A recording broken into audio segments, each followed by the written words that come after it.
কথাবার্তা দ্বীনের উপরে চলার জন্য, দ্বীনের মেহনতের জন্যই শোনা হয়। দ্বীনের কথাবার্তা দ্বীনের উপরে চলার জন্যই শোনা হয়। তো আমরা এখানে দ্বীনের কথা শুনতেছি, দ্বীনের জন্য মেহনত করব, দ্বীনের উপরে চলবো, এই জন্যই আল্লাহর কথা শোনা হয়, আল্লাহর হুকুম মতো জিন্দগি যাপন করার জন্য। কিন্তু এখন বলেন যে কিভাবে শুনলে আল্লাহ সন্তুষ্ট হন, আল্লাহ কোন শোনাকে পছন্দ করেন, সেটাও আল্লাহ তাআলা কালামে পাকের মধ্যে বলে দিতেছেন। আল্লাহ তাআলা বলতেছেন, ফাবাশশির ইবাদিল্লাযীনা ইয়াসতামিউনাল কাওলা ফায়াত্তাবিউনা আহসানা। আল্লাহ তাআলা সুসংবাদ দিতেছেন, তার বান্দাদেরকে সুসংবাদ দিতেছেন। আল্লাহ তাআলার পদ্ধতি এটাই। আল্লাহ তাআলা সুসংবাদের দ্বারা তার বান্দাদেরকে চালাইতে চান, সুসংবাদ দিয়া, যাতে তারা আগ্রহের সঙ্গে আল্লাহর কথাকে শুনে আল্লাহর কথার উপর চলে।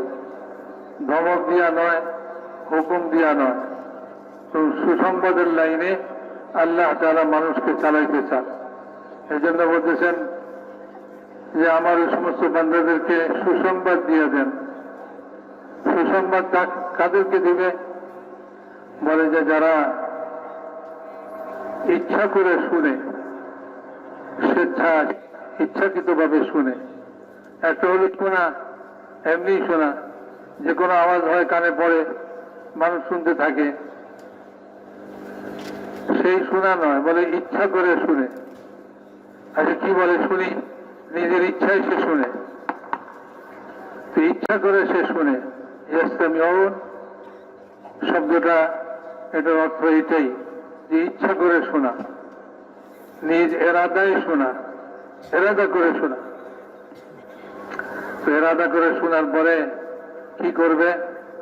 বলে যে এরাদা করে যখন শুনবে, এরপরে ইত্তেবায়ে আহসান করবে, মানে যা সে শুনলো এটাকে সে উত্তম রূপে আমল করবে, উত্তমভাবে আমল করবে।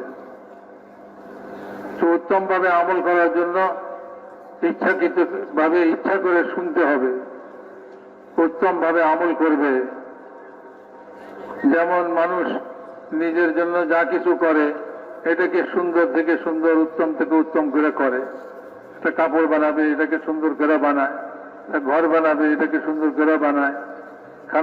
খানা খাবে, এটাকে সুন্দর করে পাকায়, উত্তম করে পাকায়। বলে ঠিক এরকম ভাবে আল্লাহ তাআলার হুকুম মতো যে সে ইত্তেবায়ে আহসান করবে, আমল করবে, এটাও তার নিজের জন্যই। আর মানুষের আমল তো মানুষের নিজের জন্যই। যখন সে আমল করবে, নিজের জন্যই আমল করতেছে, তো এটাকেও সুন্দর থেকে সুন্দর এবং উত্তম রূপে এই আমলটাকে করবে। তো মেরে মহতারাম দোস্তার বুজুর্গ, যারা ইচ্ছাকৃতভাবে শুনে আর উত্তম রূপে আমল বানায়, তাদের সম্পর্কে তারা কি বলে? যে এরাই হলো ওই সমস্ত লোক, আল্লাহর ওই সমস্ত বান্দা, যাদেরকে আল্লাহ তাআলা রাস্তা দেখান, পথ প্রদর্শন করেন, আল্লাহর পছন্দনীয় রাস্তা তাদেরকে দেখান। এবং এরাই হলো প্রকৃতপক্ষে জ্ঞানী লোক। সেই জন্য ভাই, শোনাটা একটা হলো যে এরকম শোনা যে কান আছে, আওয়াজ হলে তো শোনাই যাবে।